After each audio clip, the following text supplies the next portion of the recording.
حق پاکستان نیوز کے ساتھ میں ہوں محمد جنید اسدی۔ بحر عرب میں سمندری طوفان شدت اختیار کر گیا ہے۔ بنگال میں بھی بادل بھپڑ گئے ہیں۔ کراچی کے لیے ریڈ الرٹ جاری کر دیا گیا ہے۔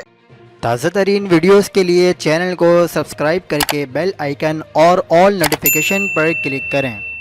بڑی خبر ہے کراچی سے، آپ کو بتاتے چلیں کہ شمال مشرقی بحر عرب کے اوپر دباؤ کا علاقہ شدت اختیار کر کے ایک ڈپریشن میں تبدیل ہو گیا ہے۔ پاکستان کے کسی بھی ساحلی مقام کو اس ڈپریشن سے کوئی خطرات لاحق نہیں ہے۔ دوسری طرف اگلے 10 روز کے لیے کراچی سمیت سندھ بھر کے لیے ریڈ الرٹ جاری کر دیا گیا ہے۔ کراچی کی تاریخ کی سب سے طاقتور 10 دن جو کراچی میں ایک نئی تاریخ رقم کر سکتے ہیں۔ محکمہ موسمیات نے بھی شہر میں آج سے 15 اگست کی دوپہر تک گرج چمک کے ساتھ تیز بارش کی پیش گوئی کی ہے۔ کراچی میں 16 اگست کی دوپہر سے ایک اور ہوا کا کم دباؤ اثر انداز ہونا شروع ہوگا، جس سے شہر میں بہت زیادہ شدت کی موسلادھار بارشوں کا امکان ہے، جس کے نتیجے میں نشیبی علاقے زیر آب آنے کا خدشہ ہے، جبکہ بارشوں کا سلسلہ 18 یا 19 اگست کی دوپہر تک جاری رہ سکتا ہے۔ مزید خبروں کے لیے دیکھتے رہیے حق پاکستان نیوز۔